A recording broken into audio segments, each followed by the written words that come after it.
My name is Alara Vaughn, and until the night of my 29th birthday, I still believed that humiliation was accidental, that cruelty needed anger to exist. I was wrong. The garden behind my parents' estate glowed like a wedding venue. String lights looped through trimmed hedges. A string quartet played something soft and expensive. Nearly 100 relatives, business partners, and family friends milled around in tailored suits and silk dresses, holding champagne flutes and smiling as if they were attending a celebration meant for me. I thought it was. My father raised his glass and tapped it gently with a spoon. The music stopped mid-note. Conversations faded. Every eye turned toward us. I waited for a toast. Maybe. A polite acknowledgement. I had just earned a major promotion, nothing flashy, but I was proud of it. I worked hard. I paid my own rent. I showed up. Instead, my father handed me a leather portfolio. It was heavy. Open it, he said, his voice warm, practiced, the kind he used when donors were listening. Inside was a single document. An invoice. Itemized, cold, precise. Total due $241,600. Room, board, education, inconvenience. You've been a poor investment, Ilara, he announced, projecting to the far edges of the garden. We've decided to cut our losses. The silence that followed wasn't shocked. It was obedient. My mother didn't move, didn't object. She simply adjusted the bracelet on her wrist and handed the microphone to my younger sister, Camille. That gesture said everything. This wasn't a spur-of-the-moment cruelty. It was scripted. Camille stepped forward in a designer dress that probably cost more than my monthly rent. Perfect hair, perfect smile. She'll need the keys, Camille said lightly, extending her hand. Dad transferred ownership this morning. It makes sense for assets to stay with contributors. The car, the one I drove to work every day, the one still technically in my father's name because I trusted him when I was. 20-1. Ownership, I realized, had never been a formality to them. It was leverage. I placed the keys in Camille's palm. She closed her fingers slowly, savoring it. Someone laughed. Another guest looked away. My father nodded, satisfied. Transparency matters, he said. We wanted everyone to understand our decision. That was the moment I understood the real purpose of the dinner. This wasn't about money. It wasn't about disappointment. It was about control through spectacle. They wanted witnesses. They wanted my shame to echo. They wanted me smaller than silence. I didn't cry. I didn't argue. I closed the portfolio, tucked it under my arm, and looked at my parents one last time, not with hurt, but with clarity. Humiliation only works if you accept the role they assign you. I didn't. I turned and walked out on the crunch of gravel, every step steady, every breath controlled. Behind me, the music never resumed. And for the first time in my life, neither did their power over me. I didn't need years of therapy to understand what my family had done to me. I just needed that night to finally see it clearly. In my family, love was never unconditional. It was ranked. Camille had always been the crown jewel, the golden child polished until she shined. I was the contrast, the comparison, the quiet reminder of what not to be. We grew up in the same house, ate at the same table, smiled for the same holiday photos, yet lived in entirely different realities. Camille received encouragement like oxygen. When she changed majors 3 times, my parents called it exploration. When she quit her job after 6 months because the work felt uninspiring, they praised her standards.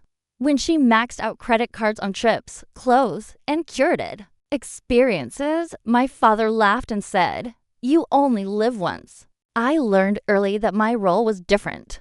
When I worked 2 jobs through college, it wasn't called ambition, it was compensation for shortcomings. When I declined help, it was framed as arrogance. When I accepted help, it was recorded like a debt in a ledger I never agreed to keep. Camille was invested in. I was tolerated. The difference showed up in small, surgical ways. Camille had her. Bedroom redesigned twice. I kept the same chipped dresser from high school. Camille's failures were temporary.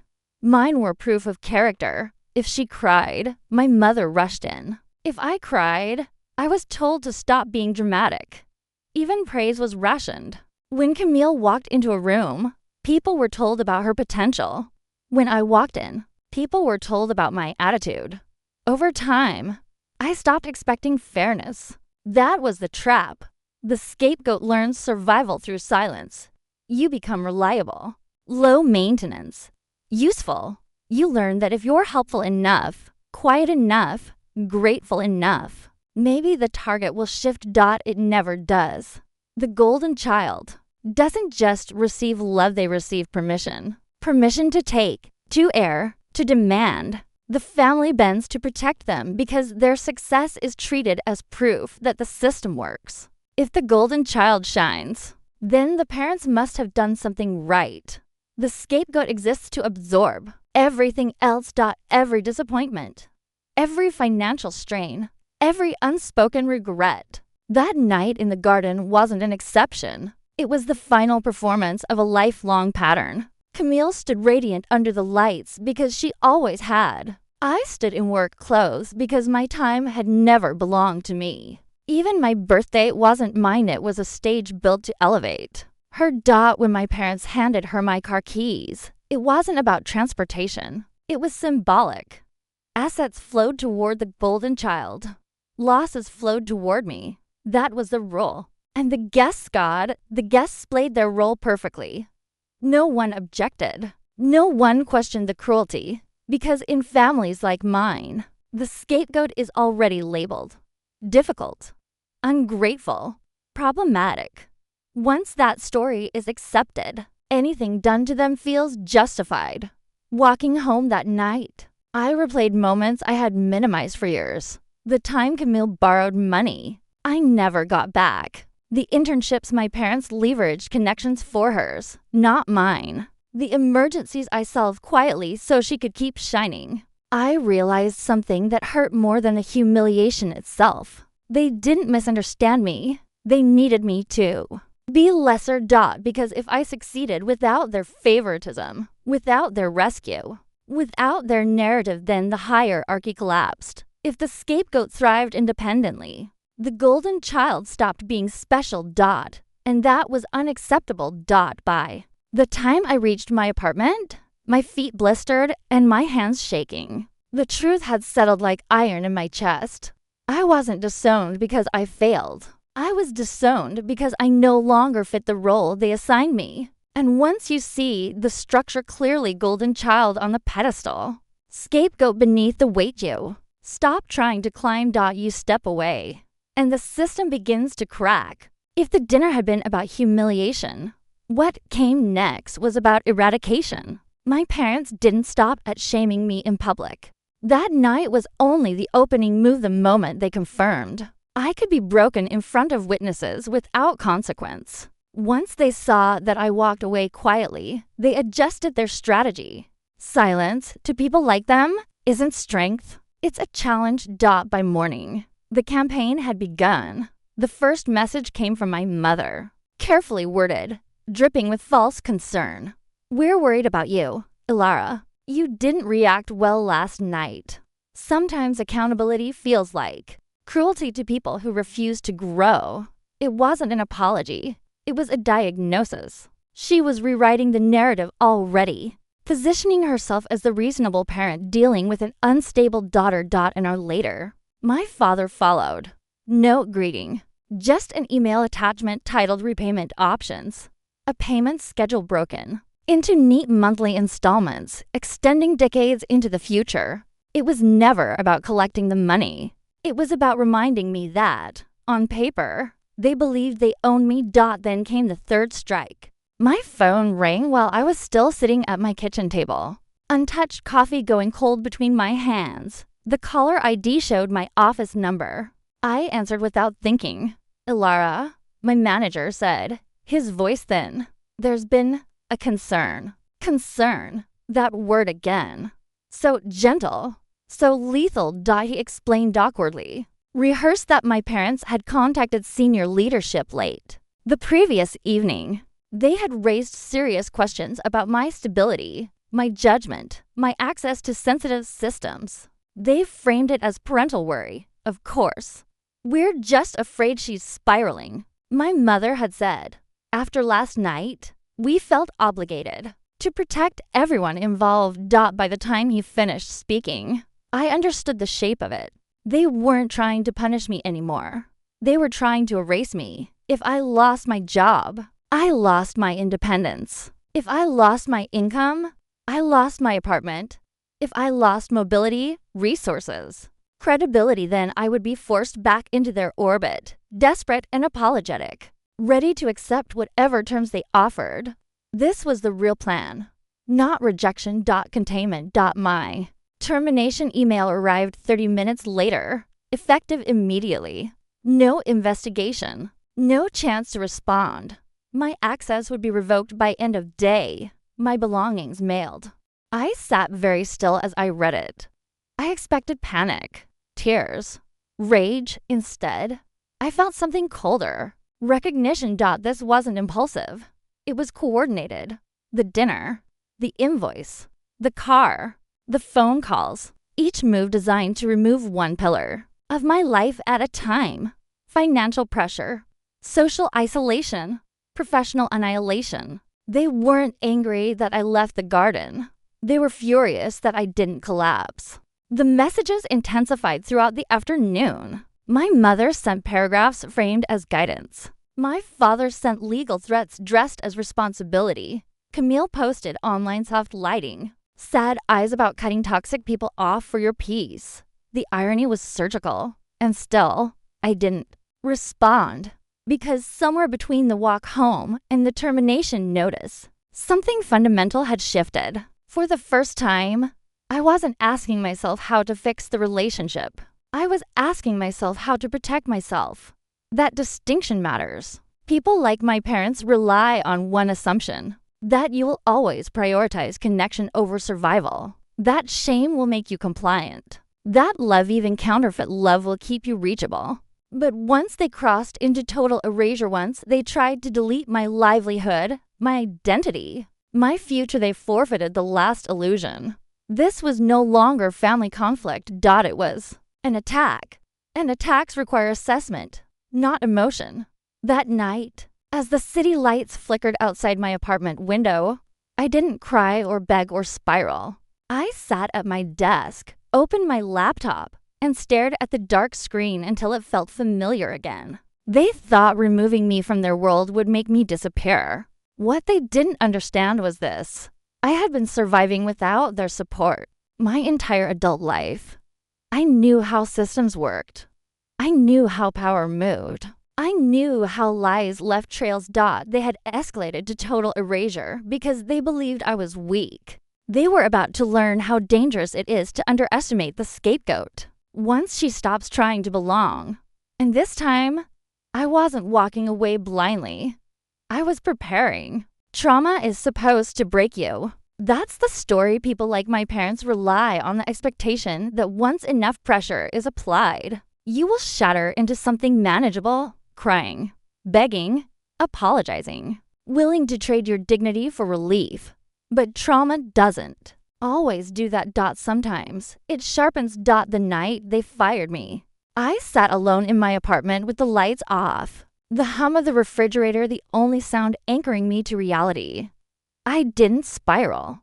I didn't reach for my phone to plead my case. I didn't pour myself a drink or collapse onto the floor. I simply observed. And in that stillness, patterns surfaced. The invoice from the dinner replayed in my mind not as an insult, but as evidence. It hadn't been emotional. It had been itemized, calculated, designed to look reasonable to outsiders. A ledger, not a scream. That was the moment I understood something vital. My parents never loved in feelings. They loved in transactions. Every birthday gift had been a deposit. Every favor, a loan. Every moment of support quietly added to an invisible balance sheet I was never allowed to audit. The debt wasn't real, but the belief in it was.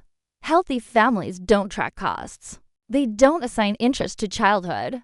They don't invoice affection.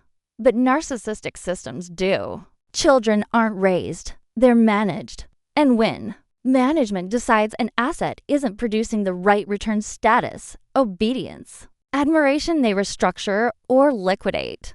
That was what the dinner had been, a liquidation event. The realization didn't devastate me, it relieved me because suddenly the contradictions of my childhood made sense.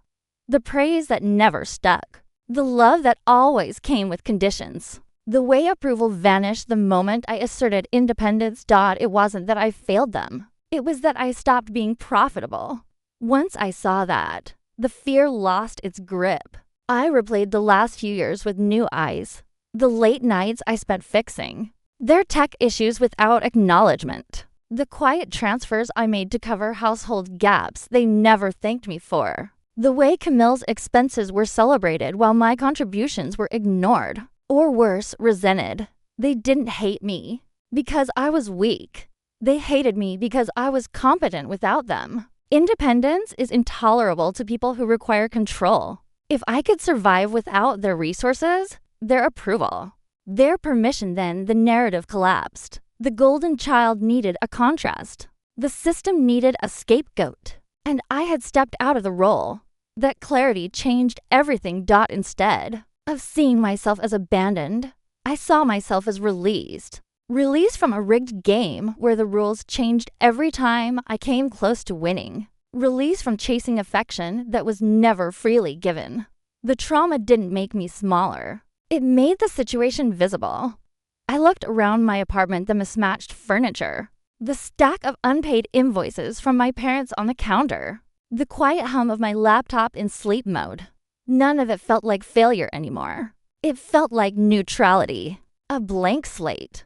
For the first time, I wasn't reacting. I was choosing. I opened my computer, not to scroll or distract myself, but to organize.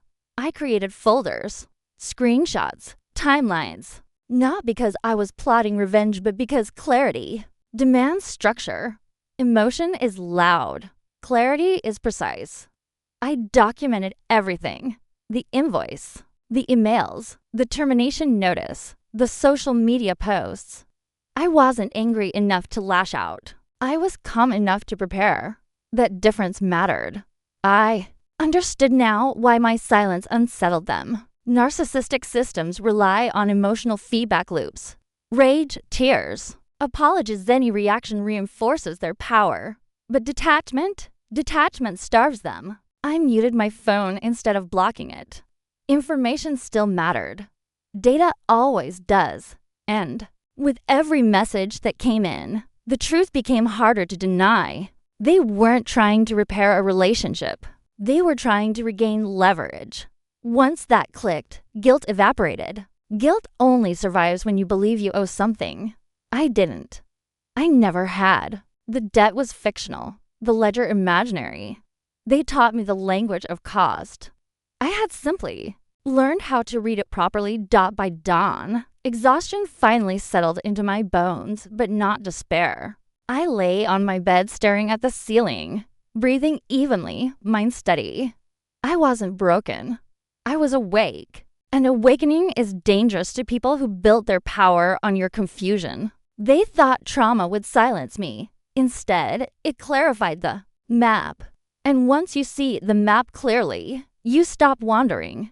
You start moving with intention. Power didn't return to me in a dramatic moment. It crept back quietly, through familiarity. At dawn, while the city was still hushed and my neighbor's windows remained dark, I sat at my desk and opened my laptop. The screen glowed to life, casting clean light across the room. This wasn't escapism. This was home territory. Competence is a language I understand for years. My parents mistook my calm for passivity. They confused my refusal to perform emotional chaos with weakness. What they never realized was that I had been trained professionally and personally to respond to pressure with analysis, not panic. That training was about to matter. The first thing I did was assess damage, job loss, reputation attack, financial, intimidation.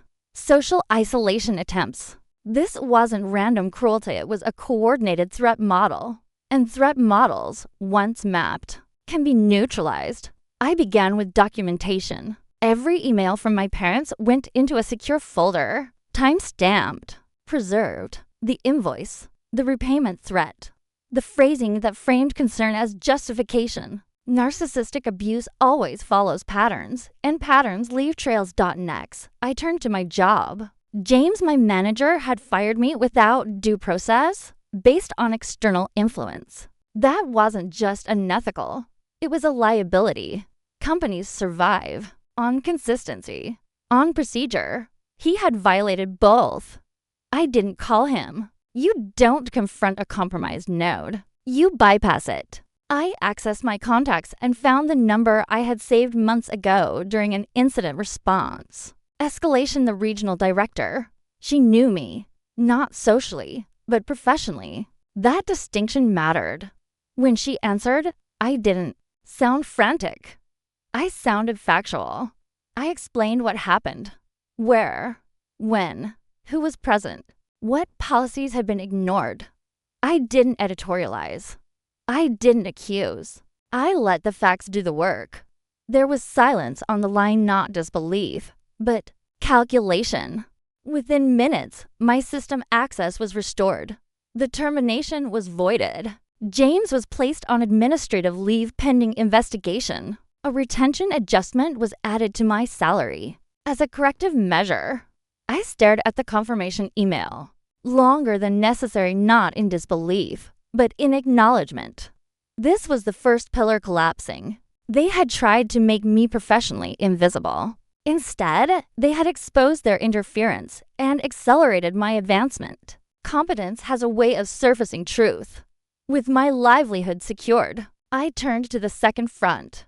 Their leverage. The invoice. At first glance, it was intimidation. But under scrutiny, it was something else entirely, a confession disguised as accounting. No legitimate claim. No enforceable agreement. Just a list of supposed costs meant to provoke fear. Fear clouds judgment. I wasn't afraid. I cross-referenced dates, amounts, and claims.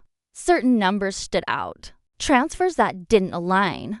Assets that didn't belong where they were labeled. Patterns that suggested control rather than generosity. That was when I realized something critical. My parents had always positioned themselves as financial stewards for the family. They managed accounts, handled investments, offered help.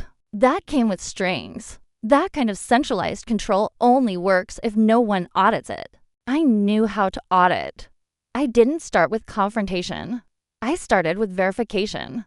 Public records, account trails, ownership histories. Everything. My work trained me to notice discrepancies, redundancies. Misdirection appeared the moment I stopped looking at them as parents and started looking at them as a system. The car they reclaimed, it hadn't been purchased with my father's money. The source account told a different story. One with my name attached to an account I had been told was empty years ago. The realization landed softly but decisively. They hadn't supported me. They had used my resources to keep me compliant. And the golden child Camille wasn't merely favored. She was subsidized. This wasn't resentment. It was evidence. Competence stripped the emotion from it. I wasn't hurt in that moment. I was focused because now the power dynamic had changed. Knowledge is leverage. I backed everything up securely. Redundancy matters. I didn't act yet. I didn't threaten. I didn't announce discoveries. I observed. That restraint was the most important shift of all. For the first time in my life, I wasn't reacting to my parents' moves. I was anticipating them. I wasn't asking for fairness. I was preparing for consequence. They had always assumed my silence meant submission. They were wrong. It meant I was gathering the tools they never thought I'd use against them, the same ones they had taught me to rely on everywhere else. Competence reclaimed what humiliation couldn't destroy. And once power is reclaimed through clarity and skill, it doesn't announce itself. It waits. And it moves only when the outcome is certain. The truth didn't arrive all at once. It surfaced the way rot does slowly, unmistakably, impossible to ignore once the smell reaches you. I had spent years believing my parents were meticulous, disciplined, almost obsessively responsible with money. They liked that image. It made people trust them. It made relatives hand over decisions without asking questions. William handles finances. They'd say, Christine keeps everything organized. It sounded reassuring. It was a lie built on confidence and silence. When I stopped viewing them as parents and started viewing them as operators, the picture sharpened. Accounts that should have bounced didn't. Transfers landed in places that made no sense. Timing patterns repeated precisely to be coincidence.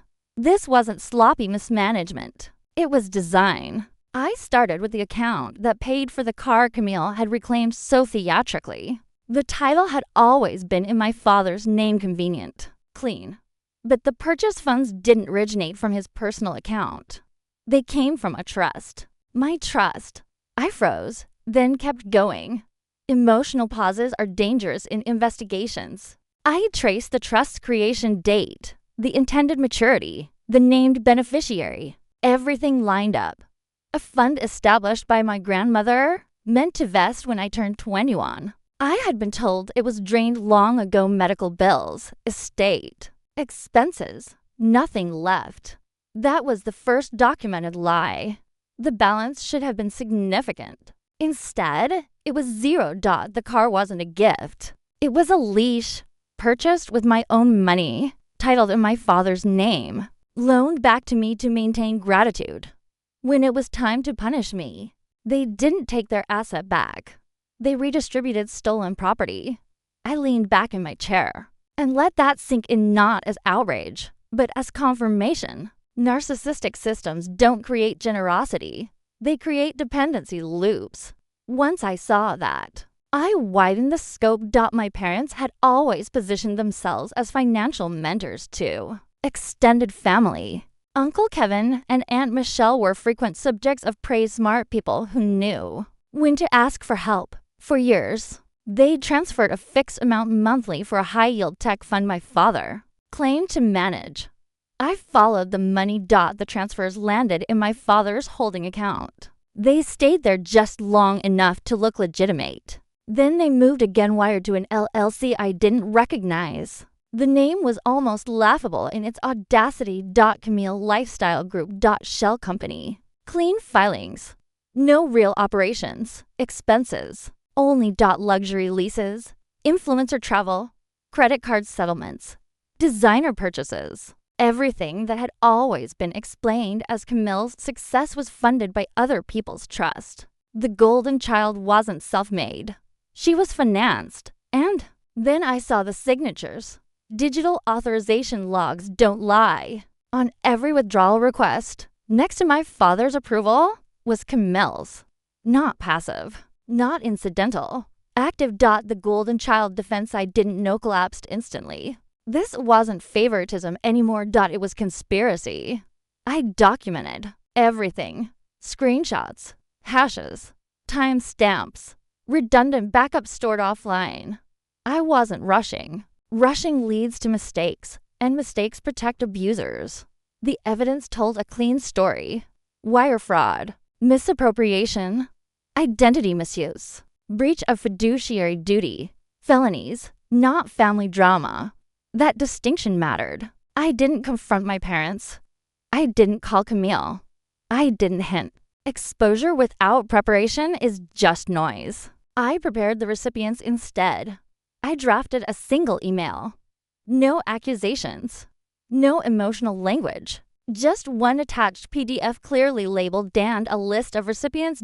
My parents, Camille, Uncle Kevin, and Michelle. No message body. I sent it and immediately disconnected my phone and router. Silence is destabilizing to people who thrive on reaction. Narcissists don't fear consequences as much as they fear loss of narrative control. By refusing to explain, I denied them the chance to spin. I slept. When I reconnected the next morning, the fallout was waiting. Missed calls, voicemails, threats disguised as concern. My mother demanded explanations. My father threatened legal action. Camille accused me of betrayal. But one message cut through everything. Uncle Kevin. His voice wasn't angry. It was relieved. You didn't destroy anything, he said quietly. You showed us what was happening. I'm calling my lawyer. That was the moment the system collapsed. My father showed up at my door days later, unrecognizable, without confidence. He pleaded. He justified. He reframed. It was for the family. We were protecting the legacy. I listened through the chain lock and felt nothing. You didn't give me a legacy, I said calmly. You gave me an invoice. I slid a printed document under the door: federal sentencing guidelines for wire fraud, not a threat. Information. Then I closed the door. Assets were frozen. The estate was seized for restitution. Camille's sponsors vanished overnight. Influence evaporates when funding dries up. She took a retail job within weeks.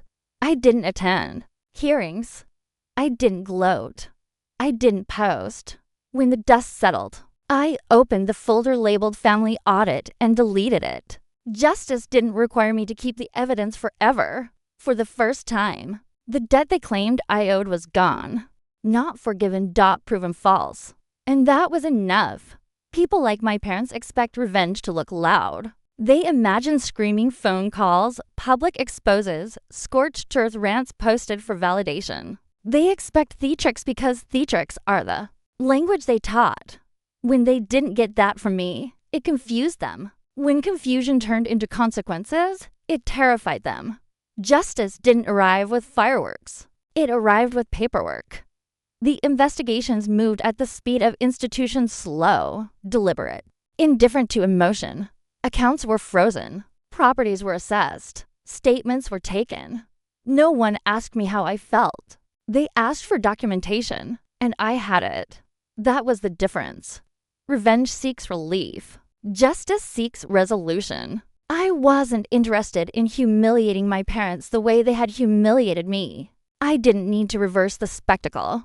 What mattered was that the system they built to exploit others finally faced a system that didn't care about their status or charm. My father's confidence evaporated first. Without money moving freely, without influence cushioning every interaction, he shrank. He tried to negotiate outcomes that had already moved beyond him. He tried to rewrite stories that were now backed by records. My mother focused on optics. Until the end, she worried about reputation, about how the family would look, about whether people would misunderstand. Even when confronted with facts, she framed everything as miscommunication, anything to avoid accountability. Camille reacted last. She was furious not at the theft, not at the deception, but at the exposure.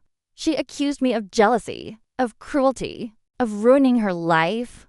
She never asked where the money came from. She never questioned why it wasn't hers. That told me everything. Consequences arrived unevenly, but inevitably. The estate was liquidated to cover restitution. Family friends stopped calling.